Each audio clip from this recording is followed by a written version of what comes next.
할렐루야! 우리 주님 앞에 부름 받았습니다. 여기까지 오게 된 것 정말 사람의 힘으로 온 것 같지만 하나님께서 걸음걸음 인도하셔서 오신 줄 믿습니다. 자, 우리 오늘 레위기 혹시 처음 들어보셨다. 여기 감림산 기도원에서 레위기 하는 거 처음 들어보셨죠? 레위기 제가 할 때. 그래서 지금 문제인데 가장 어려운 본문으로 지금 들어오게 됐어요. 처음부터 또 할 수는 없잖아요. 이제 레위기 2024년 1월부터 지금 시작했는데 아직 마치지 못했어요. 지금 17장 오는데 17장이 오면 어떤 내용이 있냐면 피에 대해서 나와요. 피를 먹지 말라 뭐 이런 내용이 나와요. 가장 어려운 내용을 지금 만나게 됩니다. 자, 한번 우리 보겠습니다. 레위기입니다. 17장 10절에서 14절까지 내용을 오늘 내일까지 이제 증거할 겁니다. 제물의 피,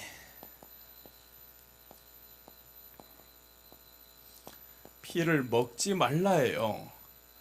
피를 먹지 말라, 먹으면 죽인다, 뭐 이런 내용입니다. 제물의 피를 먹지 말 것의 의미예요. 먹지 말 것. 의미. 자, 이 말씀으로 이제 계속 전해드리겠습니다. 먼저는 이제 처음이라고 하시니까 성경 먼저 한번 보고 갑시다.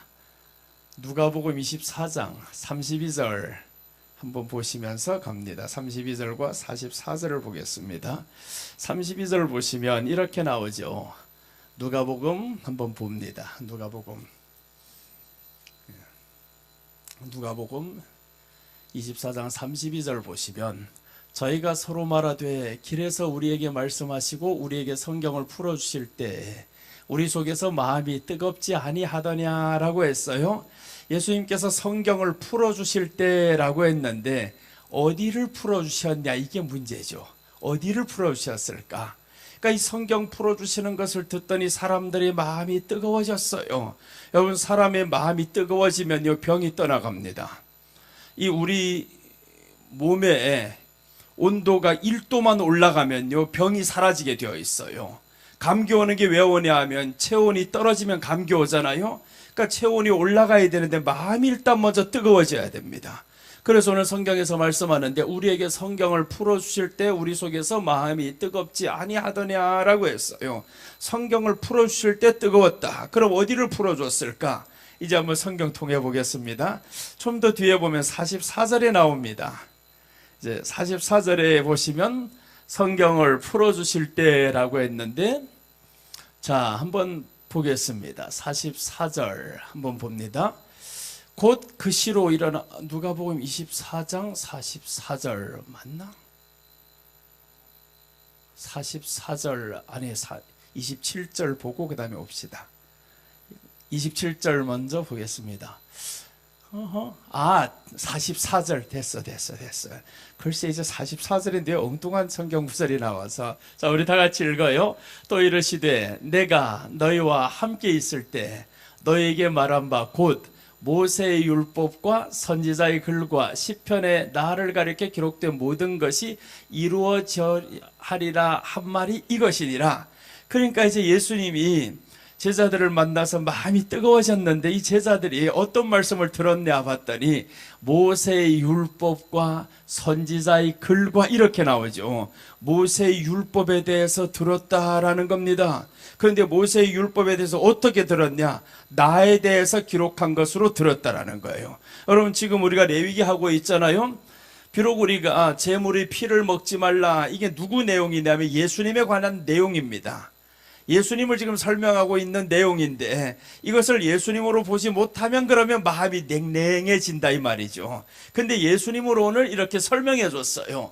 모세의 율법과 선지자의 글과 라고 하면서 나를 가리켜 기록했다라고 했죠. 나를 가리켜. 그러니까 여기에서 레위기라는 이 본문은요 어디에 있냐면 모세의 율법에 기록된 내용입니다. 모세 오경이란 말이에요. 창세기, 출애굽기, 레위기, 민수기, 신명기, 이렇게 모세의 오경이다, 모세의 율법이다, 그렇게 말씀을 해요. 그 중에서도 레위기가 참 중요합니다. 이 레위기를 보면 이 안에서 나를 가리켜라고 했는데 오늘 여기 제물이 먼저 나와요. 제물. 자, 제물에 대해서 설명드리겠습니다. 지금 오늘 보면 제물이 피를 먹으면 안 되는 거예요. 제물이 피를 먹으면 끊어진다. 백성 중에서 끊어지고 하나님이 죽이신다. 뭐 이런 내용들이 나와요. 그럼 이 제물이라는 게 무엇일까라는 거죠. 자, 이제 한번 본문으로 보면 이렇게 나옵니다. 무릇 이스라엘 집 사람이나 그들 중에 우거하는 타국인 중에 어떤 피든지 먹는 자가 있으면 내가 그 피 먹는 사람에게 진노하여 그를 백성 중에서 끊으리니 라고 했어요. 아니, 여기에서 피를 먹으면 끊어진다. 여러분 혹시 이 가운데서 피를 먹어야 된다 안 된다 이렇게 질문을 하면 어떻게 답할 거예요? 어렵죠. 답하면 안 되는 거예요. 왜 안 되냐? 질문이 틀렸어요. 먹어야 되나 말아야 되나 이 질문하는 자체가 틀린 거라니까요. 왜 그러냐면 성경은 항상 두 가지가 나옵니다. 먹으면 안 돼가 있고 먹으면 된다가 있어요. 그래서 이제 이런 질문 자체가 지금 틀린 건데 사람은 그 질문을 하면요 꼭 이런 말씀 가지고 먹지 말아야 됩니다 이렇게 나오는 사람이 있어요. 자, 그럼 왜 지금 이 질문이 틀렸다? 이 말씀을 오늘 먼저 설명드릴게요. 왜 질문이 틀렸냐면 제물은 지금 누구를 말하는 거냐 하면 1절에서 9절까지 보면 이 제물은 거룩하다라고 말을 해요. 제물은 거룩하다. 그리고 1장에서 보면 이 제물이 누구냐 하면 소, 양, 염소 이런 것들입니다. 제물. 그럼 이것들이 뭐로 쓰여지냐 하면 어떤 사람이 범죄를 했어요. 범죄를 했을 때 깨달았어요. 내가 죄를 지었는데. 그럼 이 사람이 어떡하냐면 죄를 지은 이 사람이 깨닫고 소를 끌고 옵니다. 양을 끌고 옵니다. 염소를 끌고 옵니다. 이것도 없다. 우리 집은 너무 가난해서 아무것도 없는데요. 그러면 새를 끌고 와요. 새를 잡아서 와요. 이렇게 해서 이런 것들을 다 잡아서 와서 이제 여기에다 뭐를 하냐 하면 안수를 해야 됩니다. 이 소에게 안수를 내요. 그럼 안수를 하는데 왜 안수하냐 하면 안수라는 의미는요 전가 이런 의미가 있어요. 전가라는 거예요. 자, 보세요. 이게 소에게 우리 지금 안수를 냈어요. 안수가 지금 전가하다고 했어요. 전가했는데 이게 뭐가 전가되냐 하면 죄가 전가된다라는 거예요. 내 죄가 소에게 지금 전가됩니다. 이게 지금 누구냐? 제물이라는 거예요. 그럼 이 소가 과연 이 소의 피가 우리를 깨끗하게 만들 수 있을까? 못한다 이 말이죠. 그럼 소가 지금 예표하는 것이 누구냐 하는 거죠. 그래서 예수님이 하시는 말씀이 레위기에서 모세의 율법에 나를 가리켜 말씀했다라는 거예요. 나를 가리켜. 그러니까 오늘 소를 말하면서 누구를 설명하고 있냐면 예수님이 이렇게 죄를 지은 사람 위해서 이렇게 죽을 것이다. 그것을 지금 설명하는 것이 레위기라는 거예요. 그러니까 우리가 레위기를 볼 때 이거는 구약의 율법이야, 어려운 거야, 이게 아니라는 겁니다. 너무 쉽고 너무 재밌고 너무 은혜되고 이게 지금 레위기라는 거예요. 그래서 오늘 여기서 보면 안수를 해야 됩니다. 안수라는 것은 오늘날 우리 지금 신약 시대로 말하면 믿음이라는 거예요. 믿는다 이 말이죠. 내가 예수님을 믿으면 어떻게 되냐 하면 내 죄가 예수님께로 전가되는 거예요. 그럼 예수님이 그것을 이제 신약적인 말로는 대속했다 그러죠. 대속. 우리 죄를 대속하는 겁니다. 내가 믿음으로 인해서 내 죄는 예수님이 담당하시고, 그 다음에 여기에서 한 가지 더 있어요. 예수님이 죄만 가져가셨냐? 아닙니다. 하나가 더 있어요. 여기에 이제 보면 소, 양, 염소를 드리는데 흠이 없어야 된다라는 거예요. 흠 있는 것 드리면 안 됩니다. 그럼 백성 중에서 끊어집니다. 그럼 흠이 없다라는 것은 무엇을 의미하냐면 죄 없으신 예수님을 의미해요. 그러니까 이 사람들이 계속 죄를 질 때마다 범죄해서 또 드리고 할 때마다 나는 흠이 있지만 소는 흠이 있으면 안 됩니다. 양은 흠이 있으면 안 됩니다. 왜 그러냐면 예수님을 예표하기 때문에 그래요. 그래서 흠이 없는 것을 드렸을 때 우리가 이제 여기에 안수를 내요. 그 말씀이 이제 레위기 1장 4절부터 나오는데 이 소에게 안수를 합니다. 그리고 이제 안수한 소를 누가 죽이냐? 내가 죽여야 돼요. 그게 레위기 1장의 내용입니다. 그러니까 우리가 예수님을 누가 죽였냐 하면 내가 죽였다 이 말이죠. 내 죄가 예수님을 죽였습니다. 그러니까 우리가 예수님을 믿어요 하는 말은 그 믿는다라는 그 안에는 내가 예수님을 죽였습니다 이 말이 같이 있는 거예요.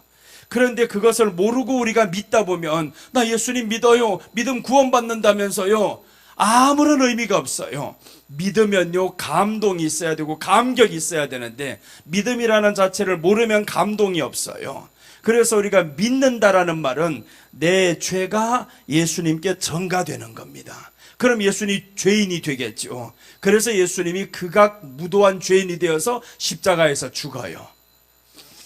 이 지구상에 누가 가장 죄 많은 사람이 되냐면 예수님이 가장 죄 많은 사람이 됩니다. 왜 그러냐면 우리 모든 죄를 예수님이 짊어지고 가셔야 되니까. 그래서 하나님이 그를 용서할 수가 없는 거예요. 그냥 최악의 형, 최고의 형, 그게 바로 십자가예요. 십자가에서 죽이십니다. 그래서 예수님이 이렇게 말씀하죠. 마지막 죽을 때 나의 하나님, 나의 하나님 어찌하여 나를 버리셨나이까.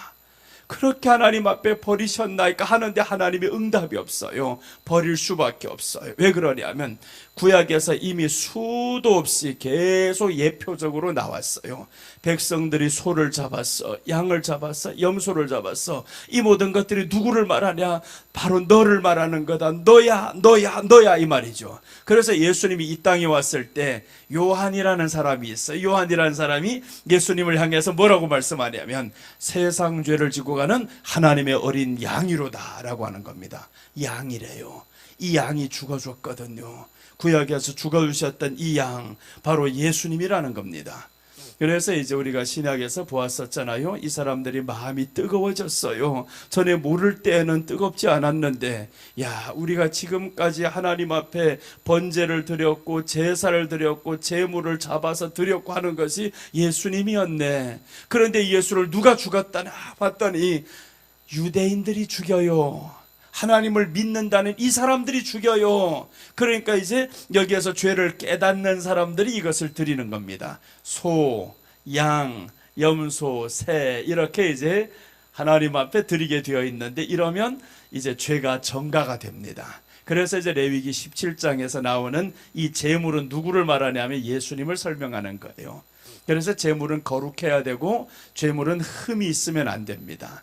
우리 레위기 1장 3절 볼까요? 어떻게 나오냐 하면 흠없는 수컷으로 드려야 된다 이렇게 나와요. 흠이 있으면 안 됩니다. 흠없는 수컷으로 드려야 됩니다. 자 보세요. 그 예물이 소위 번제이면 흠없는 수컷으로 회막문에서 여호와 앞에 열납하시도록 드릴지니라. 열납하시도록. 그냥 드려서 안 됩니다. 하나님이 받으시도록 드려야 됩니다. 그러니까 예수님이 십자가에 못 박히실 때 하나님이 저를 받으시는 거예요. 열납하시도록 드렸어요. 여기에서 흠없는 나왔죠. 흠없는 수컷으로. 그러니까 소가 흠이 없다 이 말을 하고자 하는 게 아니란 말이에요. 구약에서는. 그러니까 소가 흠이 없다라는 것을 설명하면서 신약에 와서 우리를 위해 죽어주실 이 예수님이 죄가 없어, 죄가 없어, 죄가 없어 그것을 설명하려고. 그래서 이제 구약에 보니까 소가 흠이 없다. 소의 번제이면 흠없는 수컷으로 드려야 된다 이렇게 말씀이 나와요. 그래서 우리가 우리 주님이 여기에서 소로, 양으로, 염소로, 새로 이렇게 예표가 됩니다. 그럼 우리가 예수님을 지금 믿어요. 주님 믿었어요. 그럼 믿으면 내 모든 죄가 예수님께로 다 넘어가요. 넘어가면 그럼 어떻게 되냐 하면 예수님의 의가 우리에게 넘어옵니다. 여러분 이게 믿음인 거예요. 믿음이라는 것은 자 이제 다시 한번 이제 이해를 해요. 여기에서 하나는 믿었어요. 그럼 죄가 예수님께로 이제 넘어갔어요. 이제 죄가 예수님께로 넘어갔습니다. 그러니까 예수님이 우리 죄를 담당하셨다 그렇게 말씀을 하죠. 죄가 넘어갔어요. 그럼 이제 우리가 죄가 없는 사람이 되잖아요. 이것만 가지고 부족하다 이 말이에요. 그럼 여기에서 누구의 의가 오냐 하면 예수님을 믿는 의가, 하나님의 의가 이 사람에게 이제 들어옵니다. 그런데 우리가 여기까지 못 간단 말이에요. 그냥 여기까지만 합니다. 나는 죄에서 용서받았어. 이렇게 하니까 사람에게 기쁨이 없어요. 이 기쁨은 언제 오냐 하면 하나님의 의가, 예수님의 의가 내가 믿는 그 동시에 죄는 용서받고 의가 들어와요. 그래서 이제 창세기 15장 6절에 보면 이런 말씀이 나와요. 아브라함이 하나님을 믿었죠. 하나님을 믿었더니 어떤 말이 나오냐 하면, 자, 창세기 15장 6절 한번 보고 갑시다. 자, 봐요. 아브라함이 여호와를 믿으니 여호와께서 이를 그의 의로 여기시고 라고 했어요. 믿으니 의로 여기셨다. 그럼 믿었다라는 것은 여기에 두 가지가 있다 그랬죠. 우리가 믿는다라는 것은 죄의 전가입니다. 죄의 전가. 그런데 그 믿음과 함께 예수님의 의가 이제 전가가 되는 거예요. 우리가 예수님을 믿었어요 해서 바로 의롭게 되는 게 아닙니다. 내 죄가 예수님께 전가된 것을 알면, 그럼 이 안다라는 건 뭐겠어요? 죄를 이미 예수님께 다 바친 거죠. 주님, 나는 죄인이었습니다. 이런 죄인을 위해서 예수님 나를 죽어주셨네요. 죄 없으신 예수님이 이 모든 죄가 그가 다 흡수할 수가 있어요. 죄 있는 사람은요 들어갈 수가 없어요. 내가 사람을 왜 담당 못하냐면, 나는 죄가 있으니까 이 죄가 내 안으로 들어오지만 책임을 못 져요. 이거 깨끗하게 못합니다. 근데 예수님은 죄가 없어요. 그래서 죄가 예수님께로 다 들어가는 동시에 이제 예수님의 의가 우리에게 전가됩니다. 그래서 우리는 지금 믿는 사람들은 이제는 죄인의 모습으로 아니라 의인의 모습으로 살아가야 된다라는 말이죠. 이 모습이 없으면 그럼 기쁘지 않아요. 그래서 신약에서는 그리스도 안에서 항상 기뻐하라 라고 이런 말씀들을 많이 보았잖아요. 항상 기뻐하라. 어떻게 기뻐할 수 있냐? 예수님의 의가 우리에게 전가가 돼야 기뻐하며 살 수가 있어요. 그래서 우리가 하나님 앞에서 주여, 이제 말씀이 내게 임함으로 인해서 나의 죄는 예수님께로 다 전가된 것을 내가 알고 감사하고 감격하고, 그래서 믿음에는 감사가 있어야 되고 감격이 있어야 됩니다. 감사와 감격이 없는 믿음은 쉽게 넘어져요. 마음이 다스려지지 않아요. 요즘에 이제 사람들이 난폭해지잖아요. 왜 난폭해지겠어요? 마음이 다스려지지 않거든요. 지금 보면 정말 무서워요. 길 다니다 누가 시비를 걸까 무서워요. 그런 현상들이 얼마나 많아요. 난폭해집니다. 교회든 세상이든 너무 난폭해져요. 그게 바로 마음이 다스려지지 않는 거거든요. 아담과 같은, 이 아담이 낳았던 그 첫째 아들이 가인이었거든요. 이 가인이 난폭해졌어요. 얼마나 난폭했으면 동생을 때려 죽입니까? 돌로 쳐 죽입니까? 이 난폭함. 그런데 그 난폭함이 왜 왔냐 봤더니 하나님이 말씀을 해요. 죄가 너희를 원한다. 죄가 너를 원하나 너는 죄를 다스릴지니라 라고 했어요. 죄를 다스려라. 근데 다스려 앉히잖아요. 왜 안 다스려질까? 이 죄가 예수님께로 넘어가야 다스려지거든요. 예수님을 믿어야, 이 믿는다라는 이 믿음이 이제 예수님께로 이 죄가 전가가 되면, 그럼 이 죄가 다스려져요. 마음이 다스려지는데, 마음이 안 다스려진다? 죄 사함의 은혜가 내게 약해서 그래요. 여러분, 그래서 우리가 이제는 내 마음이 마음만 다스려지면 어떡하냐? 성경은 이렇게 말씀을 해요. 마음이 다스려지면 유익한 것들이 너무 많아요. 자, 이제 하나 건강부터 설명드릴게요. 잠언 18장 14절 한번 보시면, 마음이 다스려지면 그럼 건강해집니다. 자, 오늘 우리 이 말씀과 함께 이제 들어갈 말씀, 잠언 18장 14절입니다. 자, 보세요. 우리 다 같이 읽어요. 사람의 심령은 그 병을 능히 이기려니와 심령이 상하면 그것을 누가 일으키겠느냐. 자, 보세요. 사람의 심령은 그의 병을 이긴다 그러죠. 사람의 심령입니다. 이 심령이 이긴다라는 것은 이 마음이 다스려지면 이기는데, 근데 다스려지지 않아요. 여러분, 암병 왔을 때 마음이 다스려져야 되는데 다스려지지 않아요. 나쁜 소식을 들었을 때 마음이 다스려져야 되는데 다스려지지 않아요. 그러면 사건, 사고가 생깁니다. 마음이 다스려져야 되는데. 그래서 우리가 주님 앞에서 주여, 내 마음이 왜 다스려지지 않을까? 지금 가장 우울증 많은 나라가 우리나라라 그러잖아요. 어떻게 이렇게 살기 좋은 나라가 우울증이 제일 많은 나라, 자살률이 제일 높은 나라 이렇게 되어버렸어요. 교회도 제일 많은 나라.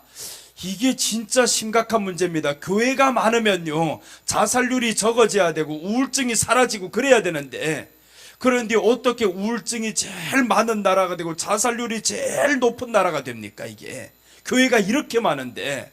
그러니까 우리가 이제 교회 다니면서 뭘 해야 되냐 하면, 주여 이제 믿음이라는 것이 확실하게 내 죄가 예수님께 전가가 되었습니다. 전가가 되면 이제 죄가 전가됐으니까 이 마음이 다스려지겠죠. 그래서 우리가 가장 기도의 1순위가 하나님 내 마음이 다스려지게 하옵소서, 마음이 다스려지게 해달라고 항상 기도해야 됩니다. 그래서 우리가 저 팔복에 보시면 심령이 가난한 자는 복이 있나니 했죠. 심령이 먼저 가난해라. 그 다음 둘째는 온유한 자는 복이 있나니 땅을 기업으로 얻을 것이며, 온유해야 된다. 근데 온유함이 어디에서 오냐면 마음이 다스려져야 온유함이 오거든요. 이 믿음에서 예수님의 의가 내게 와야 온유함이 오고, 온유함이 있으면 그럼 기쁩니다. 기뻐하며 살 수가 있는데, 그런데 이런 것들이 사라져요. 그냥 우리는 교회 다니는 사람이었었지 교회가 돼야 됩니다. 여러분, 우리는 교회 다니는 사람이 아니라 내가 바로 교회다 이렇게 돼야 되는데, 교회는요 예수님의 머리입니다. 예수님이 교회의 머리라고 말씀했어요. 그래서 이제 머리가 예수님인 사람, 이게 바로 믿음이라는 겁니다.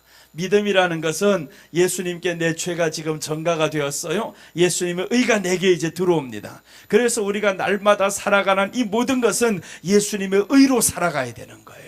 예수님의 의로, 오늘도 예수님의 의로 살아갑니다. 그럼 예수님의 의가 어렵냐? 쉬워요. 예수님의 의, 하나님의 의가 무엇일까? 너무 쉬워요. 요한복음 6장에서 나와요. 하나님의 의가 무엇인지, 하나님의 뜻이 무엇인지. 이 의라는 것은, 이제 의는 하나님의 뜻, 하나님의 거룩, 이런 것도 그러거든요. 그럼 한번 봐봐요. 어디서 나오냐 하면 요한복음 6장 40절에 보시면 나와 있어요. 내 아버지 뜻은 라고 했는데 아버지 뜻이 어렵지는 않다라고 성경이 말씀합니다. 자, 한번 같이 읽겠어요. 내 아버지 뜻은 아들을 보고 믿는 자마다 영생을 얻는 이것이니 마지막 날에 내가 이를 다시 살리리라 하시니라. 여기서 두 가지를 말씀하죠. 내 아버지 뜻은 아들을 보고 믿는 자마다 영생을 얻는 것이, 그럼 잡아요. 이제 믿는 자마다 했었잖아요. 영생을 얻는다라는 것은 지금 현재입니다. 여기 영생은 현재다. 여기에서 보고 믿는 자마다 영생을 얻는 것이니 라고 했어요. 그 다음에 이제 마지막 날입니다. 마지막 날에 내가 이를 다시 살리리라. 마지막 날이라는 것은 주님의 오심이죠. 우리 예수님의 오심을 기다리면서 살아가는 이 믿음.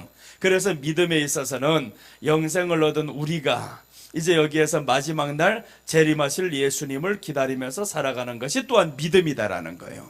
그래서 이 믿음 가운데 영생이라는 이런 개념도 없이 재림하실 예수님도 모르면서 살아가고, 그럼 이 믿음에는 이제 빠지는 게 있죠. 기쁨이 없죠. 그러니까 교회 다니면서 뭐만 되면 좋으냐면 응답만 되면 좋아요. 기도하면 해결해 주면 좋아요. 그렇게 해서 가다 보면 마음이 다스려지질 않아요. 심령이 병을 못 이깁니다. 우리가 이제 가면 갈수록 건강에 안 져요. 누구든지 마찬가지입니다. 젊을 때는 지금 나 건강해, 병 없어 하는데 나이 들면 들수록 사람은 약해지게 되어 있고 병이 오게 되어 있어요. 근데 성경은 말씀하죠. 사람의 심령은 능히 그 병을 이기려니와 라고 하잖아요. 심령이 병을 이긴다는 거예요. 그 심령이 뭐겠어요? 믿음이라는 말이죠. 이 믿음이 그 병을 이긴다라고 했습니다. 그러니까 이 믿음이라는 것은 주님이 나를 고쳐주실 그 믿음만 믿음인 줄로 알고 있어요. 아니다라는 거예요. 심령, 마음을 다스리는 자가 병을 이기는 겁니다. 그러니까 우리가 하나님의 말씀으로 이제 여러분 마음을 다스리시기 바랍니다. 나는 병들어도 우리 주님이 영생이라고 했어. 나를 믿는 자는 영생한다고 말씀했어. 그렇다고 사람 죽었는데 갖다 자꾸 살아나리라 그렇게 생각하면 안 됩니다. 그때는 어떻게든 사람이 죽었어요. 그럼 어떻게 해야 되냐면 마지막 날에 내가 다시 살리리라 하잖아요. 마지막 날에 다시 살린다는, 지금 살리는 게 아니라 마지막 날에 살린다. 그러니까 우리는 어떤 문제가 생겼어도요, 이 믿음 하나 가지고 이길 수 있는데, 이 믿음이라는 게 신명입니다. 신명 안에 하나님의 말씀으로 채워져야 이게 믿음이 되거든요. 그러니까 우리가 이제는 이 재물은 예수님이었어요. 자, 그럼 이제 본문으로 다시 가면 이제 모든 것이 다 지금 예수님을 설명하는 겁니다. 그럼 이제 보세요. 본문에 가면 이렇게 나옵니다. 피를 먹지 말라라고 했어요. 재물은 예수님이다라고 했죠. 자, 이제 레위기 17장 10절 11절 보시면, 무릇 이스라엘 집 사람이나 그들 중에 우거하는 타국인 중에 어떤 피든지 먹는 자가 있으면 내가 그 피 먹는 사람에게 진노하여 그를 백성 중에서 끊으리니라고 했어요. 피는 여기에서 누구의 피냐면 제물의 피를 의미합니다. 제물이 된 것. 제물이라는 것은 어떤 것이 제물이냐 하면 내 죄를 위해서 죽어주신 동물입니다. 이 죽어준 이 동물의 피를 먹지 말라. 이 동물은 거룩한 거예요. 그래서 1절부터 9절까지는 제물의 거룩성입니다. 제물이 거룩해야 된다. 거룩하다. 아니, 동물이 뭐가 거룩해요? 그런데 거룩하다라고 말씀하는 이유가 있어요. 예수님을 설명하니까, 예표가 되니까 이 동물이 거룩하다라는 거예요. 자, 그다음에 11절 한번 봅니다. 11절 보면 육체의 생명은 피에 있음이라. 내가 이 피를 너희에게 주어 단에 뿌려 너희 생명을 위하여 속하게 하였나니 생명이 피에 있으므로 피가 죄를 속하느니라. 이렇게 나왔죠. 자, 이제 피를 먹으면 끊어진다라는 것이 10절에 나왔어요. 자, 이제 보면 첫째입니다. 피를 먹으면 끊어진대요.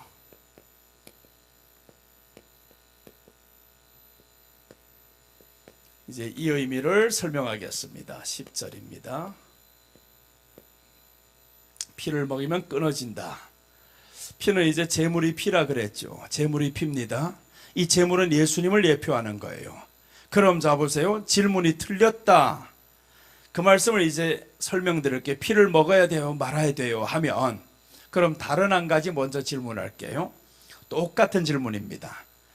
이제 구약에 보면 누룩이라는 게 나오죠. 누룩. 성경 한 구절만 보고 갈게요. 레위기 23장 6절입니다. 레위기 23장 6절 보면 이 누룩을 넣지 말라라고 나와 있어요.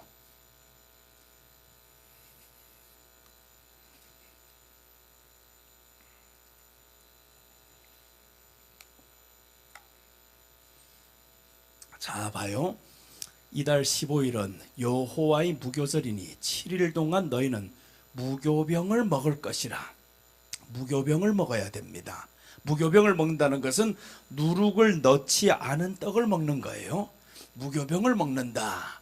그러니까 먹으면 안 됩니다. 누룩을 넣으면 안 되는 거예요. 이 뒤에 다 보면 이 내용들로 가득 차 있어요. 누룩은 넣지 말라는 거예요. 넣으면 안 된다. 넣지 마, 넣지 마, 넣지 마. 그럼 여러분에게 내 질문할게요. 누룩을 넣어야 됩니까? 넣지 말아야 됩니까? 여기에서는 넣지 말라고 했었잖아요. 그런데 이제 다른 데 보면 누룩을 넣으라고 말씀해요. 안 넣으면 안 됩니다. 자, 이제 한번 더 볼게요. 15절로 넘깁니다. 15절, 16절, 17절 보면 누룩을 넣어야 됩니다. 안 넣으면 안 돼요, 또. 자, 한번 15절부터 보시면 보세요. 안식일 이튿날 곧 너희가 요제로 단을 가져온 날부터 세어서 7 안식일의 수요를 채우고, 그 다음에 제7 안식일 이튿날까지 합 50일을 계수하여 새 소재를 여호와께 드리되, 17절입니다. 너희 처소에서 에바 10분위로 만든 떡 2개를 가져다가 흔들지니 이는 고운 가루에 누룩을 넣어서 구운 것이요 이는 첫 요제로 여호와께 드리는 것이라. 누룩을 넣어서 했죠. 넣어서. 여기는 넣는다 이 말이에요. 넣는다. 여기는 넣지 않는다. 그럼 두 가지가 다 있는데 넣어야 됩니까? 넣지 말아야 됩니까? 질문이 틀렸잖아요. 왜 질문이 틀렸냐 하면, 여기는 무엇을 말하는, 넣지 말라 할 때는 언제냐 하면 무교절하고 유월절입니다. 유월절, 무교절, 요 날에는 넣으면 안 되는 거예요. 유월절은 누가 죽는 날이냐면 예수님이 죽는 날입니다. 유월절은 예수님이 죽는 이날, 지금 양을 1월 14일 날에 잡아요. 그러니까 예수님이 유월절 날 죽게 되는 이 예수님께는 누룩을 넣으면 안 된다.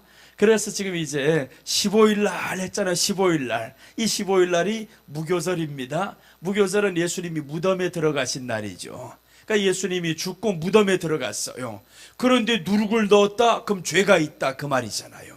그러니까 죄가 없다라는 것을 계속 설명하기 위해서 누룩을 넣으면 안 돼, 안 돼. 그러니까 7대 절기 이스라엘 사람들은 1년에 매년마다 계속 반복합니다.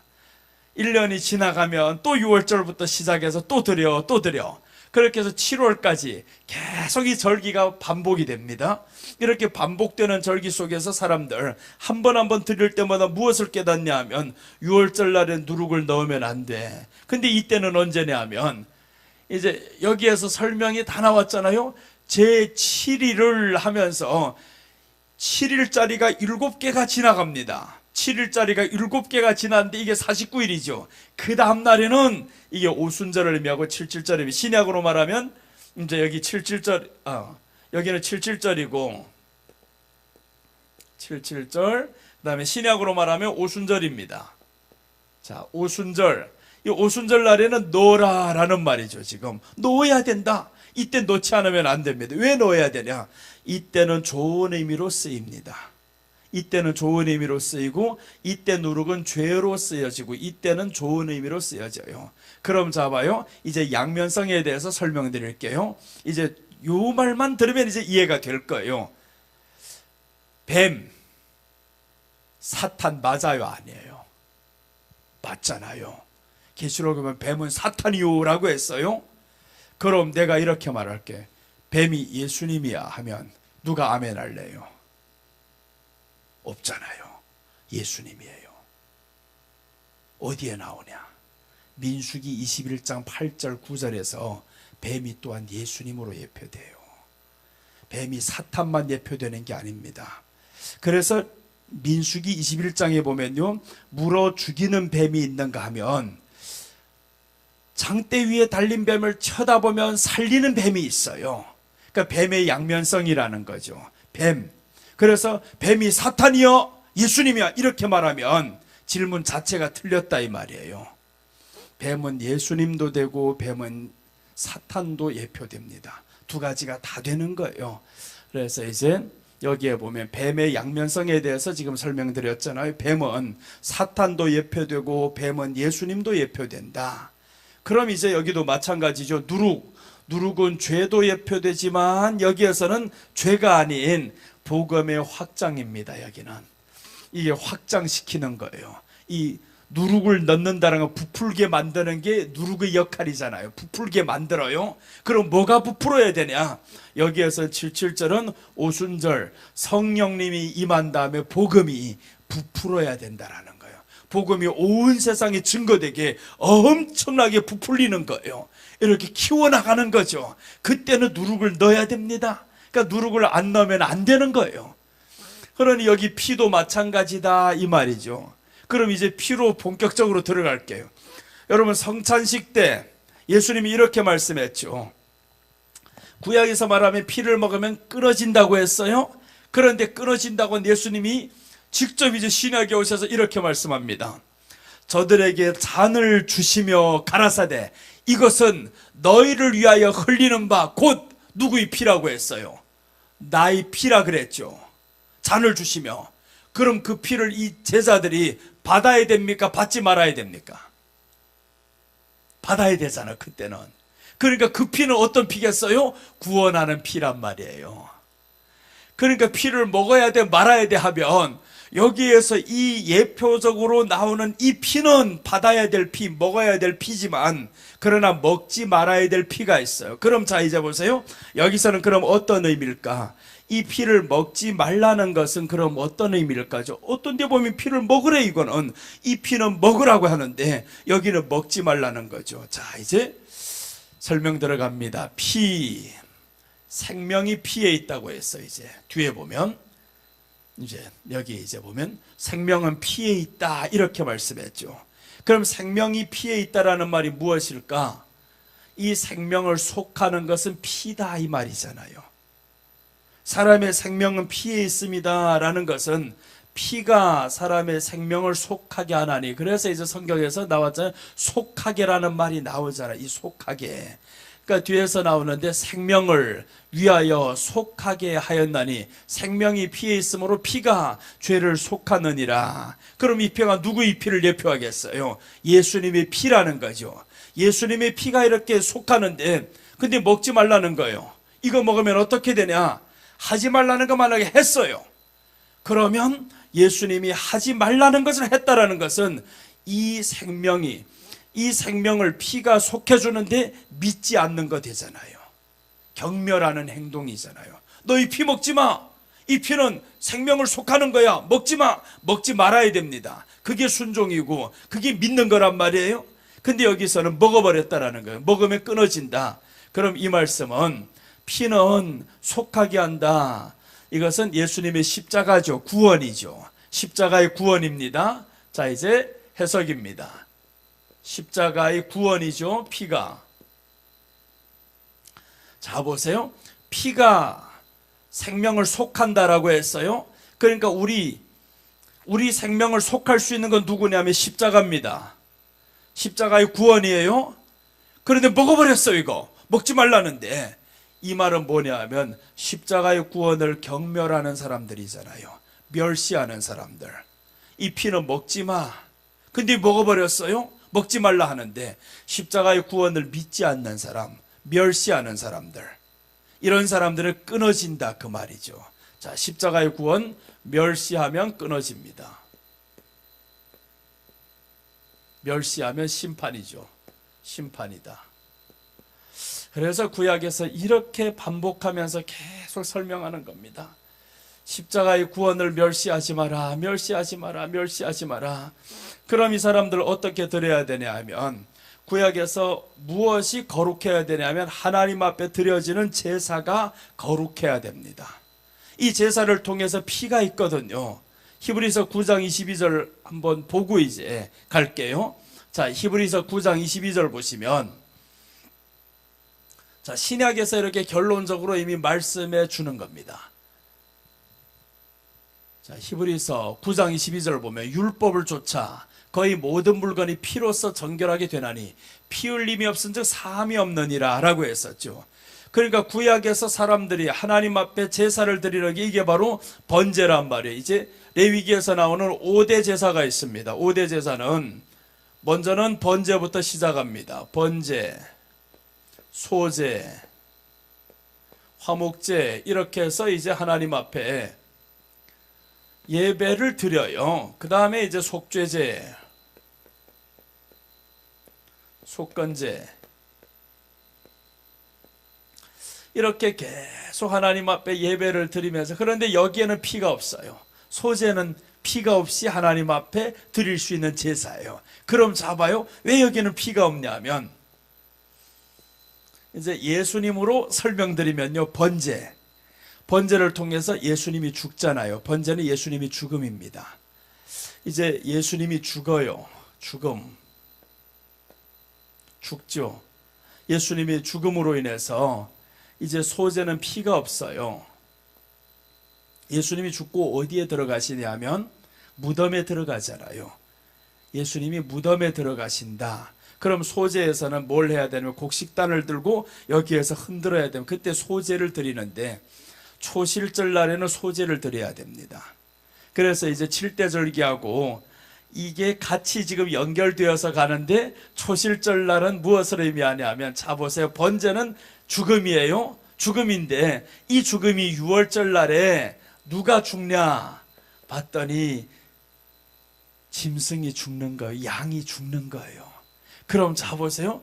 이제 유월절 날에 짐승이 죽었더라. 죽었어요. 근데 이 짐승이 누구냐 봤더니 신약에 와보니까 예수님인 거예요.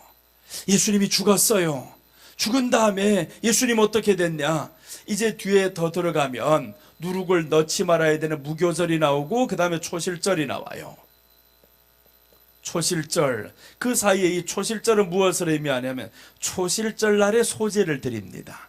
이제 레위기 23장에 가서 7대 절기 할 건데 그때 이제 초실절 날에 소제를 드린단 말이에요. 이렇게 해서 이렇게 드리게 되는데 이게 뭐냐 하면 초실절은 자 보세요. 언제냐 하면 6월절, 무교절, 초실절입니다. 14, 15, 16, 3일째 되는 날이죠. 6월절은 예수님이 죽으신 다음에 무덤에 들어갔어요. 부활하신 날이 초실절을 예표하는 거예요. 그러니까 초실절 날에는 피가 있으면 안 됩니다. 피가 있는 것 드리면 안 되는. 그래서 소제죠. 소제는 그럼 무엇을 의미할까? 부활을 예표하는 거예요.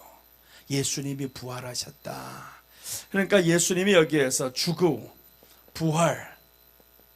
자, 이렇게 부활로 갔어요. 초실절이 부활이란 말이에요. 그래서 초실절 날에 곡식단을 들고 흔들잖아요. 이렇게 곡식단을 들고 이제 흔들어요. 근데 예수님이 부활하실 때 십자가에 못 박히고 딱 들어갔는데 엄청나 놀라운 일이 일어납니다. 여기하고 딱 맞아떨어진 일이 일어나는데 예수님이 무덤에 들어가요. 들어갔는데 죽어있던 사람들이 벌떡 일어나 버렸어요. 이거. 근데 나오지는 못해요. 언제 나오냐면 예수님이 부활하실 때 저들이 같이 나와요. 그게 마태복음에 나온다니까요. 같이 나와요. 그것을 구약에서 어떻게 알고 그걸 설명했을까? 곡식단을 흔드는 거예요. 이 죽어있는 사람들 흔드는 거예요. 언제 흔드냐 하면 주님이 부활하시는 날, 이 주님이 부활하시는 날 흔드는 겁니다. 그래서 흔들어서 사람들이 같이 나와요. 예수님이 부활하실 때 죽어있던 사람들이 같이 나왔어요. 자, 이렇게 부활입니다. 부활로 넘어와서 그 다음에 화목제가 와요. 이 화목제는 하나님과의 화목을 의미해요. 여러분, 우리가 하나님과 언제 화목이 되냐 하면 예수님의 죽으심을 믿었어요. 믿었으면 이제 내 죄가 여기에 들어갔습니다. 예수님의 의가 내게 왔어요. 그럼 이제는 우리가 누구로 살아가냐 하면 예수님의 부활하심과 함께 살아가는 거예요. 이제 예수님의 부활과 함께 살아가면 그럼 이때부터는 신명은 그 병을 능히 이기거니와 라고 했잖아요. 신명이 다스려져야 된다 그 말이죠. 부활을 믿는 사람들은 신명이 다스려져야 됩니다. 여러분, 우리는 예수님이 부활하심을 믿잖아요. 우리가 믿든 안 믿든 예수님은 부활하셨어요. 그분은 부활하셨는데 중요한 것은 내가 믿으면 어떻게 되냐? 내 안에 신명이 다스려진다 그 말이죠. 예수님이 부활. 왜 그 부활을 믿는데 신명이 다스려질까? 예수님이 살아서 움직이잖아요. 내 안에 살아있음을 믿는 것이 부활입니다. 나 혼자만의 믿음으로 가는 게 아니에요. 이제 믿는다 그 말은 이제 여기에서 출발, 이건 출발에 불과합니다. 그 다음에 이제 더 나아가야 되는 것이 소제, 부활입니다. 그래서 이제 레위기 14장 10절부터는 엄청나게 길게 설교를 했어요. 그때 나병이 1절부터 9절까지 13장 전체가 나병인데 이 나병이 어떻게 깨끗하게 될까 봤더니 짐승을 잡아야 된대요. 짐승을 잡고 그 다음에 잡았던 이 짐승으로 피를 다 깨끗이 씻고 그 다음에 회막에 들어갑니다. 이 회막에 들어가서 또 한 번 더 하는데 그게 바로 이제 부활로 출발하는 믿음인 거예요. 이제 우리는요 십자가로 출발하는 게 아닙니다. 십자가를 믿어서 이제는 이 십자가를 믿은 우리가 이제는 무엇으로 하냐면 예수님의 의로 살아가는 부활로 이제는 시작하는 거예요. 그래서 우리 믿음이 이제는 십자가에만 계속 여기에 파묻혀 있지 말라는 거예요. 언제까지 주야 또 죄인이 왔나이다 죄인이 왔나이다 그럴 필요가 없어요. 이제는 주님요 내 죄가 주님께로 이미 다 전가가 되었으면 주님의 의가 내게 들어와야 되는데 의가 오지 못한 것 때문에 회개하는 거예요. 내가 사람과 다퉜어 싸웠어 욕했어 이런 것 가지고 회개하지 말라는 거예요. 이 모든 것들이 왜 나왔냐? 내 안에 하나님의 의가 나오지 못했기 때문에 의가 없기 때문에 이런 것들이 나왔어요. 그래서 우리가 이제는 부활로 출발을 합니다. 그 다음에 이렇게 가다 보면 하나님과 화목이 되잖아요. 그래서 이 말씀이 마태복음에서 예수님이 말씀하는 내용입니다. 이 화목인데 화목이 바로 하나님을 사랑하라. 이것이 제일 계명이라는 거예요. 하나님을 사랑하라. 그럼 우리가 잡으세요. 부활을 믿는 사람들은 누가 사랑이 되냐 하면 하나님이 사랑이 돼야 됩니다. 이게 믿음의 사람인 거예요. 믿음의 사람은 사람 사랑, 원수 사랑이 아닙니다. 먼저는 하나님이 사랑이 돼야 됩니다. 그래서 이제 사랑의 두 대상이 나오잖아요. 첫째 대상은 하나님, 둘째 대상은 원수가 아닙니다. 이웃입니다. 자, 이웃인 거예요. 그래서 성경이 그렇게 말씀하잖아요. 마태복음 22장 37절에서 40절까지 나오는 말씀인 거예요. 첫째 계명이 무엇입니까? 했더니 주 너의 하나님을 사랑하라. 힘을 다하여 사랑해. 근데 어떻게 사랑해야 되냐면 부활을 안 믿는데 어떻게 하나님이 사랑이 됩니까? 부활이 믿어져야 하나님이 사랑이 되고 예수님과 함께 살아가야 하나님이 사랑이 되는 거예요. 그러니까 예수님은 왜 하나님이 사랑이 되냐 하면 성령님이 그 안에 있어서 늘 하나님과 함께 살아가요. 하나님이 사랑이 됩니다. 하나님 말씀 지키는 것이 너무 행복해요. 오늘날의 사람들 하나님 말씀 지키는 게 어려울까요? 쉬울까요? 행복합니다 해야 되는데 행복이 아니라 어렵다고 생각하면 이건 멀고 멀었어요. 아직은 하나님 말씀 내가 지킬 때 예수님이 부활이 내게 있으면 하나님 사랑하는 것이 너무 행복해요. 그래야 되잖아요. 여러분 한번 결혼하는 상대가 있는데 이 사람하고 이제 두 사람이 결혼식장에 왔어요. 이렇게 질문한다면 얼마나 속상할까? 너 나 사랑해? 이렇게 묻는다고 하면 그런데 답은 이렇습니다. 사랑하기 굉장히 어려울 것 같은데 이런 답이 나온다면 결혼이 가능하겠어요? 그거? 백발이 될 때까지 내가 하늘의 별을 따서 와서라도 사랑을 해. 별 고백이 다 나와야 이게 뭔가 믿고 따라갈 수가 있는데 야 이거 사랑하자니 어려운데 왜 어렵냐고요. 옆에 여자 또 있잖아. 이런 문제가 되잖아요. 사랑이 어려운 것은 이 대상이 하나면 사랑이 되는데 근데 대상이 많다 이 말이죠. 여기보다 더 좋은 게 더 많으니까 하나님이 사랑이 안 되는 거예요. 근데 하나님이 사랑이 되려면 우리 안에는 이 출발부터 돼야 된다 이겁니다. 죽음, 예수님이 나를 위해서 죽었어요. 내 죄가 예수님께 넘어갔어요. 이제 죄사함이죠. 죄사함의 은혜. 내 죄가 주님께 이제 넘어갔고 그 다음에 이제 예수님의 의가 내게 들어왔어요. 그럼 내가 이제 예수님의 부활로 살아갑니다. 예수님이 나와 함께하는 이 부활로 살아가는 사람은 이제 하나님이 사랑이 되어야 됩니다. 여러분 그래서 우리가 사랑의 1순위는 사람이 아니고 하나님이어야 됩니다. 하나님이 사랑이 1순위. 그 다음에 이제 나아가면서 이웃을 내 몸같이 사랑하라 라고 했잖아요. 근데 사람들이 이웃을 사랑할 생각 안 하고 왼수 사랑할 생각부터 해요. 원수는 사랑은 누가 원수 사랑했냐면 예수님이 원수를 사랑한 거지 우리가 원수를 사랑하라는 게 아니에요. 이거는 그러니까 하나님이 하라는 건 무엇이냐면 내 이웃을 내 몸같이 사랑하라 라는 거예요. 내 이웃을 내 몸같이. 여러분들 보세요. 이웃도 사랑이 안 되는데 왼수 사랑이 되겠어요? 안 됩니다. 왼수 사랑은 누가 하셨냐 하면 로마서 5장 10절 한번 봐봐요. 누가 원수를 사랑했냐? 누가 원수였었냐? 그런데 자꾸 우리가 원수를 사랑하려 그래 이거. 성경을 알면 절대 그렇지 않아요. 성경을 알면 원수는 예수님이 하신 겁니다. 사랑하신 거예요. 누가 원수였냐? 네가 바로 원수였다. 그 말씀을 지금 여기서 하잖아요. 자, 우리 다 같이 읽어요.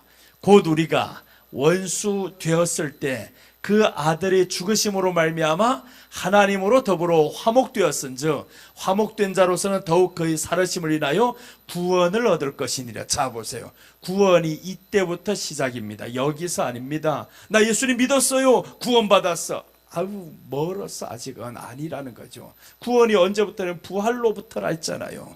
부활로부터 시작해야 이게 구원을 이루어가는 겁니다. 그래서 오늘 여기에서 원수가 되었을 때 우리가 원수라는 겁니다. 이 원수를 누가 사랑했냐면 그 아들의 죽으심으로 예수님이 사랑하실 거예요. 이 원수 내가 바로 원수였었는데 그런데 자꾸 마태복음 5장에 나오는 원수를 내 몸같이 사랑하라. 원수를 사랑하라. 이게 우리가 해야 될 일인 줄 알고 있어요.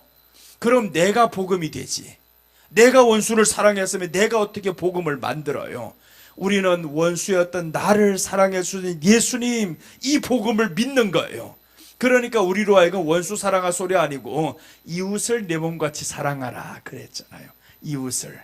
그러니까 이웃을 사랑하자면 이제 여기 하나님이 사랑이 되면 이웃이 사랑이 돼요. 이 이웃이 먼저는 누구냐 하면 이제 성경이 말씀하잖아요. 갈라디아서에 보면 먼저는 누구냐, 믿음의 가정들에게 할지니라 했어요. 그게 이웃입니다. 저 불신자가 먼저 이웃이 아닌 거예요. 그래서 이제 사도행전에 보면 교회 안에 돈이 많이 들어왔어. 이제 집 다 팔고 땅 다 팔아서 바쳐버려 가지고, 근데 그 돈을 누구에게 줬나 봐봐요. 먼저는 다 교회 안에 들어온 사람들에게 나눠주니까 핍절한 사람이 없었더라 했습니다. 그 사람이 이웃인 거예요. 우리 교회 안에 성도가 이웃입니다. 여러분, 내 교회 안에 성도 한 사람 생각 못하면서 저 이웃에게가 100만 원 주겠다 하지도 마세요. 그 사람 먼저 주는 게 아닙니다. 이웃을 먼저 사랑하는 거예요. 그래서 이제 하나님을 사랑하고 제2계명은 그와 같으니 하면서 이웃을 사랑하라는 거예요. 이 이웃이 누구냐라는 거죠. 그래서 예수님이 이웃에 대해서 설명합니다. 그 이웃이 누구냐 봤더니 복음 전하는 자들이 너희 이웃이었더라, 이렇게 성경이 설명하는 거예요. 복음 전하는 자들이 우리 이웃이었었고, 복음 위에 살다가 감옥에 들어간 사람이 이웃이었었고, 이런 사람들이 이제 어떻게 되냐면 마태복음 25장에 보면 이 사람들이 감옥에 들어가요. 헐벗어요. 병들어요. 그런데 예수님이 오른편에 선 사람, 왼편에 선 사람들 놓고 하십니다. 이 왼편에 선 것들, 너희들은 참 캄캄한 어두운 데 들어가라 하면서, 아니 왜 우리가 들어가야 되는데요? 근데 여기 기준이 있어요. 누가 왼편에 선 사람이고 누가 오른편에 선 사람인가 봤더니 오른편에 선 사람들은 예수님이 이렇게 말씀해요. 내가 헐벗었을 때, 내가 병들었을 때, 내가 아무것도 없을 때, 감옥에 있을 때, 그때 너희들이 나를 돌봤다. 그러니까 이 오른편에 선 사람들이 아니 우리가 언제 했는데요? 하지 않았어요. 그랬더니 예수님이 말씀했죠. 내 형제 중에 이 사람에게 한 것이 곧 내게 한 것이라. 내 형제 중에라고 했죠. 예수님 믿다가 가난해지고 믿다가 감옥에 들어가고 헐벗고 이렇게 이런 사람들 도와준 사람이 있어요. 그 사람이 이웃이다라고 했습니다. 그 사람들이 어떻게 됐냐, 결국에 오른편에 선 사람들이 됐고, 근데 이제 왼편에 선 사람들 보니까 이 사람들은 안 했어요. 한 번도 기회가 있었는데 안 했어요. 근데 이 사람들은 왼편에 서 있습니다. 모르겠다. 그게 누구겠어요? 이웃을 사랑 안 한 사람이죠. 이제 여기에 다 나왔네요. 이렇게 나그네 되었을 때 영접하지 아니하였고, 벗었을 때 옷 입히지 아니하였고, 병들었을 때 옥에 갇혔을 때 돌아보지 아니하였느니라 하시니, 이제 안 했다 이 말이에요. 그래서 이제 뒤에 한번 더 봐요. 44. 저희도 대답하여 그런데 주여, 우리가 어느 때 주의 줄이신 것이나 목마르신 것이나 나그네 되신 것이나 벗으신 것이나 병드신 것이나 오에 갇히신 것을 보고 공양치 아니하더이까. 왜 예수님이 이렇게 말씀하냐면 여기에서 이 이웃에 대해서 너희가 이 사람을 도와줘야 되는 것이 곧 나의 이름으로 한 것이다 라는 거예요. 복음 때문에. 그러니까 구약의 가장 많은 내용이 뭐냐 하면 가난한 사람을 도와주는 거예요. 가난한 사람 도와주면 하나님의 복이 이렇게 있다. 그 가난이 누구냐 봤더니 내 이웃이라는 거지. 내 이웃. 복음 안에서 가난해진 사람들, 복음을 위해서 가난해진 사람들, 이런 사람들 있으면 도와라 이 말이잖아요. 자, 이제 이 말씀과 함께 어디를 보냐면 시편 41편 1절 한번 봐요. 시편 41편 1절부터 보면 하나님이 가난한 사람을 이렇게 도왔을 때, 이웃을 사랑했을 때 어떤 복을 주시네. 세 가지 복이 있습니다. 여기에 시편 41편 보시면 빈약한 자를 라고 했는데, 이 성경 혹시 바꿀 수 있어요? 개역 개정으로, 아니 개역 한글로.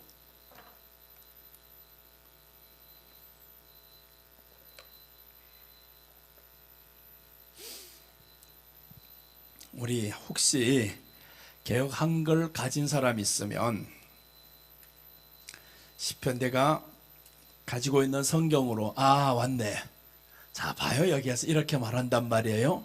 이제 빈약한 자라니까 조금 이해하기 어려워요. 이거는 근데 예전 성경은 이렇게 나와 있습니다.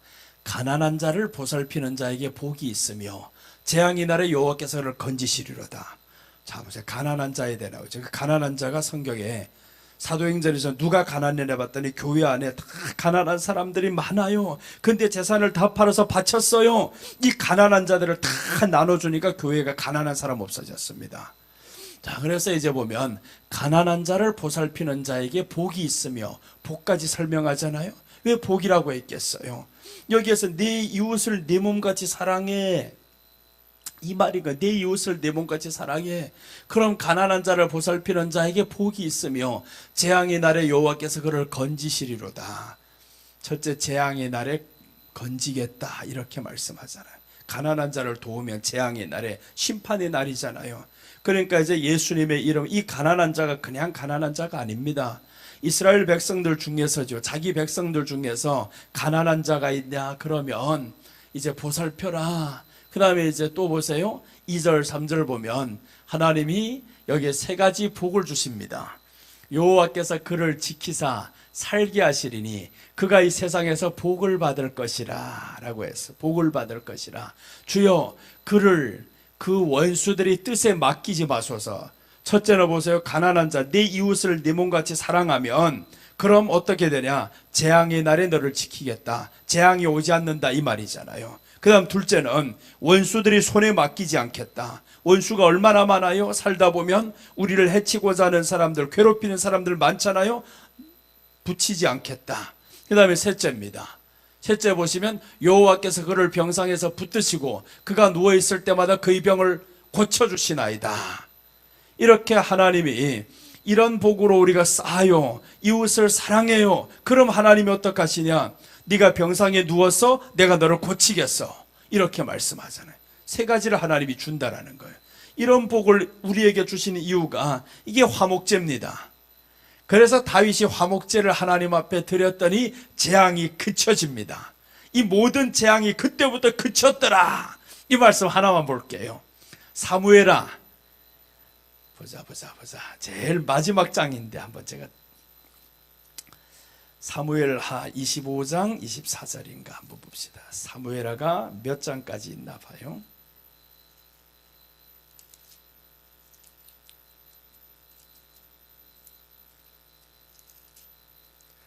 자, 24장 25절입니다. 자, 이제 봐요. 이 다윗이 뭘 드렸냐 여기서. 이 화목제가 나오는 거예요. 이게 여기에 보시면 그곳에서 여호와를 위하여 제단을 쌓고 했죠. 번제와 화목제를 드렸더니 이에 여호와께서 그 땅을 위한 기도를 들으시매 이스라엘에게 내리는 재앙이 그쳤더라. 진짜 그렇잖아요. 그 땅에 지금 재앙이 내렸어요. 그런데 다윗이 드렸던 것은 번제와 화목제를 드렸더라.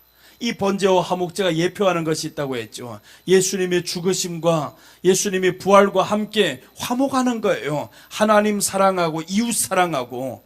이렇게 해서 화목제를 드렸더니 하나님이 이제 그 땅을 위한 기도를 들으심에 이스라엘에게 내리는 재앙이 그쳤더라. 그래서 이제 시편에서 나오시는 말씀이 다윗이 쓴 이 내용이잖아요.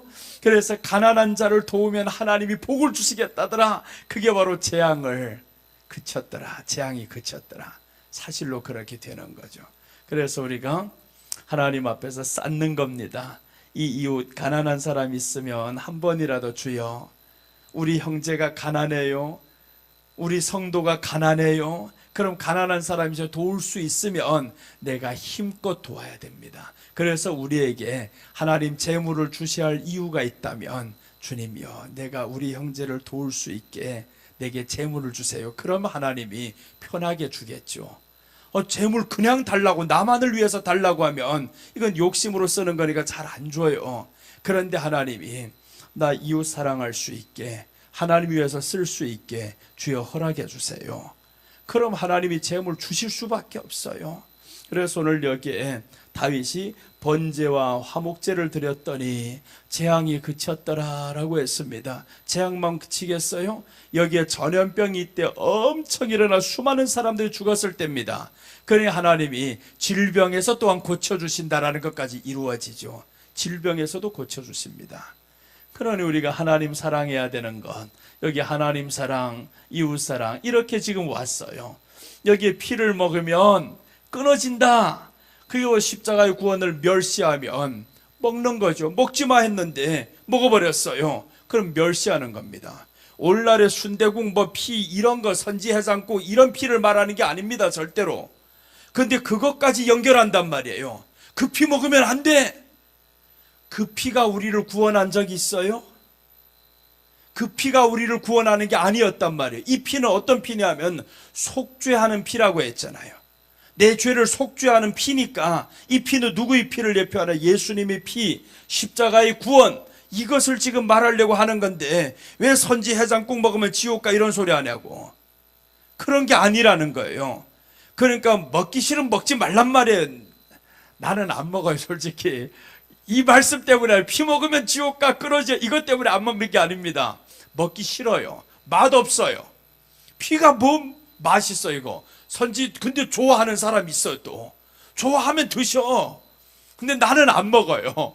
그것 때문에는 안 먹지만, 그런데 여기에서 보면 이 엄청난 내용을 다 제껴두고 그렇게 가지 말자는 거지. 이 성경은 지금 피를 먹으면 끊어진다는 것은 십자가의 구원을 멸시하면 심판받아. 십자가의 구원 멸시하지 마. 그러면서 이제 여기에서 멸시 안 하면 어떻게 해야 돼? 예수님의 죽으심과 함께 하나님의 의로 살아가고 부활로 살아가고 이제 하나님과 화목하는 것이야.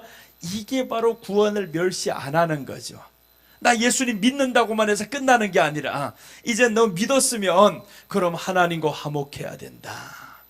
하나님과 화목하고 하나님과 사랑하고 이렇게 하나님 사랑이 내게는 제일 사랑이 되고 이웃 사랑하는 것이 내게 행복이 되고, 그래서 이제 여러분이 이제 식당 가서도 어떤 사람들은 꼭 밥 먹을 때 되면요 마지막까지 앉아있다 누구 먼저 일어나기를 기다리는 사람이 있어요. 이거 그러지 말고 갈 때부터 그냥 내가 계산한다 생각하고, 그 사람이 좀 더 있어 보여도 괜찮아요. 내가 한다, 내가 섬긴다, 이렇게 자꾸 하다 보면 하나님이 우리에게 주기 좋단 말이에요. 그냥 얻어먹는 사람은 계속 얻어먹어요. 나는 10번 얻어먹는 것보다 10번 사는 게 더 기뻐요. 10번 살 수 있는 재력이 있으면 더 낫잖아요. 10번 얻어먹는 사람은 계속 주머니는 비어있어요. 이거. 근데 자꾸 사는 사람은 주머니가 채워집니다. 여러분, 그래서 우리는 화목제, 이 화목제까지 와서 이렇게 가다 보면 여기에서 마치면 얼마나 좋아요. 근데 그렇지 않아요. 또 하나님과 화목하고 이러면 다 된 것 같은데, 근데 또 들어오는 게 있어요. 속죄제가 온다. 죄가 들어와요. 사랑이 잘 안 돼. 이거 하나님 사랑한다고 하면서 이웃 사랑한다고 하면서 싸우기나 하고 잘 안 되잖아요 이게. 그러니까 하나님이 여기에서 속죄제가 뒤에 나오는 거예요. 네 번째, 이 넷째는 속죄제가 나오고 이 속건제는 성물에 관한 범죄입니다. 그리고 이제 이웃의 것을 탐내거나 이렇게 했을 때 속건제를 드려야 되는 거예요. 그러니까 이 두 가지는 우리 삶에서 범죄하는 내용들이죠. 삶에서 범죄하는 내용들이 있으면 하나님 앞에 회개하는데, 이 속건제를 만약에 범했을 때 반드시요, 내가 이것을 하나 지금 남의 것을 탐했어요, 최고의 것으로 갚아줘야 됩니다. 최고의 것으로. 내가 이것을 이 사람에게 가만히 보니까 좋아가지고 슬쩍 넣어버렸어요. 근데 이게 어느 날 깨달았어요. 이거 죄인데 훔쳤네. 깨달았으면 어떻게 해야 되냐면 여기에 최고의 것으로 갚아야 되는 거예요. 그게 지금 속건제의 규례입니다. 속건제, 속죄제, 이렇게 지금 이런 것들이 5개로 레위기가 계속 돌아갑니다. 그렇게 해서 이게 우리가 예수님의 일생을 설명하면서 여기에서는 이제 우리가 예수님과 함께 화목이 되면서 살아가는 과정이죠. 그러니까 피를 먹으면 끊어진다, 이 말은 이제는 십자가의 구원을 멸시하면 심판받아요, 이런 내용으로 여러분 이해하시기 바랍니다. 십자가의 구원을 멸시하면 이제는 심판받아요. 그러니까 이제는 피 먹어야 돼 말아야 돼 이런 초등학문 같은 질문을 하지 말란 말이에요. 그런 질문은 의미가 없어요.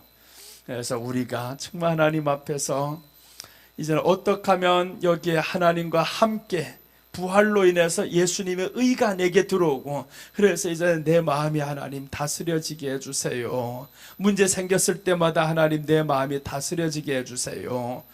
어떤 문제든 간에요, 마음만 평온하게 있으면요, 보입니다. 길이 보여요.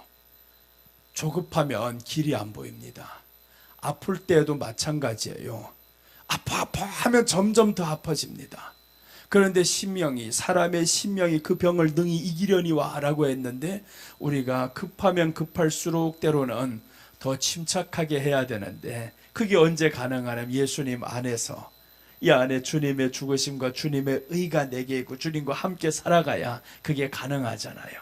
그래서 이제 우리가 예수님 내 마음 다스려 주세요, 그렇게 나아가시기 바랍니다.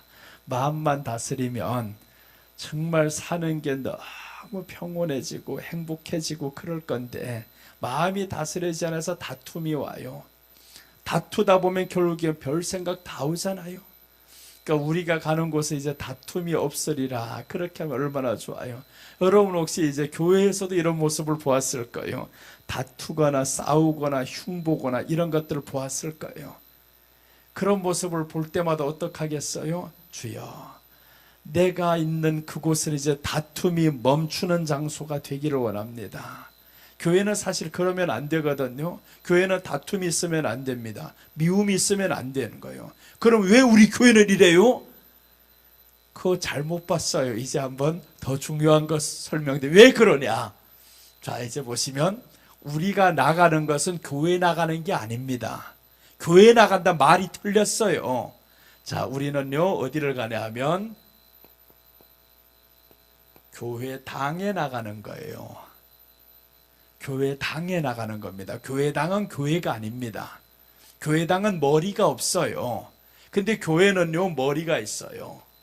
자, 교회의 머리는 누구라고 성경에 말씀하냐 하면 예수님이 교회의 머리다, 이렇게 말씀해요. 그럼 교회당은 머리가 아니고 교회당 위에 그냥 있는 게 십자가만 걸려 있잖아요. 그러니까 교회당은 그냥 하나의 건물에 불과해요. 이거 그냥 건물입니다. 이거는. 그럼 이 교회당을 통해서 우리가 뭘 해야 되냐면 교회를 이루어가는 거예요. 교회를 만들어가는 겁니다. 그러니까 여기에서 이제 교회당에서 교회가 되면 그런 게 없어요. 교회가 되면 절대로 미워하거나 다투거나 험담하거나 이런 게 없어요. 왜 그러냐면 이 교회는 머리가 예수님이거든요. 머리가 예수님이니까 교회는 그런 게 없어요. 그래서 우리가 교회당을 보면서 교회를 실망하고, 이건 틀린 말인 거예요. 교회당은 그렇다 인정해야 됩니다. 교회당은 원래 그런 곳이야. 사람은 원래 죄 있는 사람이 모이는 곳이야. 근데 사람들이 자꾸 교회당 갔다가 누굴 교회를 실망하는 거예요. 교회가 실망돼가지고 사람들이 다른 종교 간대요. 이거 말이 안 되는 소리인 거예요. 교회당은 원래 그런 곳이에요. 그냥 안 맞으면 다투고 뒤에서 수근수근거리고 이런 소리 하는 게 교회당입니다. 그러니까 우리가 주여, 이제는 내가 다니는 이 교회당은 교회가 돼야 되겠습니다. 한 사람 한 사람 이제 교회가 돼야 되겠습니다. 이 교회가 되면 에베소서 2장 22절 한번 봐봐요. 어떤 내용이 나오는가. 에베소서 2장 22절, 이제 교회가 돼야 됩니다.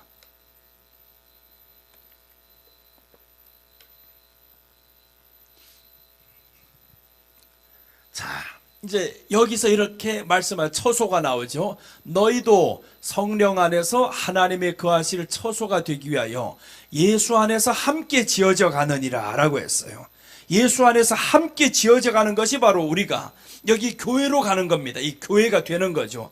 교회당에서 하는 것이 있다면 말씀을 통해서, 그래서 교회당에 만약에 이 교회당에 말씀 중심으로 가지 않는다, 그럼 교회는 영원히 안 됩니다. 교회당은 하나님이 거하실 처소가 교회당이 아닌 거예요. 이 교회당에서 드려지는 예배를 통해서, 그래서 교회당은 이 건물을 통해서 여기에서 해야 될 것이 있죠. 교회가 되게 만들어야 된다. 교회가 돼야 되겠다. 그래서 교회가 되면 예수님이 머리가 됐어요. 이분이 머리가 되도록 만드는 게 교회란 말이에요. 그러니까 교회당이 자꾸 교회 되게 해달라면 절대 안 됩니다. 교회당은 언제든지 그런 사람이 계속 있어요. 그러니까 우리가 교회 갔을 때 혹시 초신자들은 실망해요. 뭔 교회가 장로하고 목사가 싸우고 있어. 원래 그래요. 그 안에는 원래 그래요. 이거는 사람은 원래 그렇다 이 말이죠. 사람 원래 그런데 사람들은 이 교회당을 실망하면 실망할 것이지 교회를 실망하는 거예요. 이제 우리는요, 교회당은 물론 실망할 수가 있어요. 이건 없어질 수가 있습니다. 근데 교회는 없어지지 않아요. 영원합니다. 사도행전에서 나왔던 그 교회를 보세요. 예루살렘 교회잖아요. 이 교회가 사도행전 8장에 오면 다 흩어집니다. 2장에서 사람들이 부흥해서 3,000명, 5,000명 들어오다 보니까 2만 명이 넘는 사람들이 들어오면 너무 행복한 거예요. 이 교회 안에 다툼이 없어. 그냥 행복해서 나눠주고 먹고 즐기고 찬양하고 예배들 너무 좋았는데 7장에 가면서 이 사울이라는 자가 나타나고 그때 핍박이 오면서 교회 그냥 막 파탄시켜버립니다. 교회당이 다 없어져요 그때. 그런데 교회당을 없앴는데 누구를 없애지 못하냐? 교회를 없애지 못합니다. 8장 이후로부터 교회가 확장되기 시작하는데 그게 이제 구약에서 나왔던 7대 절개사가 누룩을 넣어 했던 77절입니다. 그때 이제 8장 이후로부터 엄청나게 확장이 되는 거예요 교회가. 그래서 교회가 온 세상에 다 복음이 퍼지게 됩니다. 그러니까 우리가 이제는 교회당은 실망할 수가 있다. 그런데 교회는 실망의 대상이 아닙니다. 교회는 한 사람 한 사람이 교회인 거예요. 내가 교회를 이루지 못하면 결국에 이런 말이 나와요. 나쁜 소리가 나오고 마음이 다스려지지 않고. 그래서 교회는 왜 마음이 다스려지냐? 머리가 다르잖아요. 교회는 예수님이 머리입니다. 그래서 우리가 교회가 되자라는 거예요. 교회가 되면 이 마음이 다스려져요. 그래서 이 교회는 예수님이 말씀했잖아요. 두세 사람이 내 이름으로 모인 곳에 내가 그들과 함께 있느니라 라고 했어요. 두세 사람이 모인 곳. 근데 사람들은 자꾸 이 교회당에 둘셋만 모이면 하나님이 함께하는 줄 그거로 착각한단 말이에요. 아닌 거예요. 두세 사람은 예수님을 머리로 생각한 이 두세 사람이 모여야 교회가 되는 겁니다. 그래서 오늘 이 성경에서 너희도 성령 안에서 하나님이 거하실 처소가 되기 위하여 그리스도 안에서 함께 지어져 가느니라. 자 보세요. 함께라고 했죠. 나 혼자 아니다 그 말인 거예요. 이 교회라는 것은 혼자 이루는 게 아닙니다. 함께 지어져 가는 겁니다. 그래서 우리가 교회당은요 혼자도 가능해요. 여러분 한 사람도 없어도 이 교회당에서 내가 설교할 수가 있습니다. 온라인으로 하든 말든 이렇게 다 하면 된단 말이에요. 그런데 교회는 혼자는 안 됩니다. 교회는 함께 지어져 갑니다. 성령 안에서. 그래서 우리가 함께 지어져 가니까 때로는 부딪힐 때가 있잖아요. 부딪힐 때가 있으면 주님이시여 내 머리이신데 주님 내 마음 다스려 주세요. 이렇게 다스리는 모습을 또 상대방이 보면서 아이고 나는 더 못난 모습으로 살았네요 하면서 또 이제 회개하면서 가고 이렇게 해서 함께 지어져 가죠. 그래서 우리가 교회당 다니면서 실망하는 사람들이 얼마나 많아. 이제는 그런 사람들 나 교회 실망했어 그럼 말이 틀렸다 그러시기 바랍니다. 가서 이제 교회가 실망된 게 아니고 교회당이 실망되는 거예요. 사람이 모인 곳이 실망될 뿐이지. 그럼 우리가 교회가 되면 절대 실망될 일이 없어요. 그것은 네가 교회가 못 되니까 교회당 안에 사람만 보이는 거죠. 우리가 이제는 교회가 되리라 이렇게 한번 기도하면서 나아가시기 바랍니다. 자, 오늘 여기까지 하겠습니다. 피를 먹으면 끊어진다. 십자가의 구원을 멸시하면 심판받습니다. 십자가의 구원 멸시하지 말아야 됩니다. 얼마나 좋아요. 그래서 십자가의 구원을 멸시 안 하는 사람은 어떤 사람인가? 여기 이 말이죠. 죽음, 예수님의 죽음 감격이 있어요.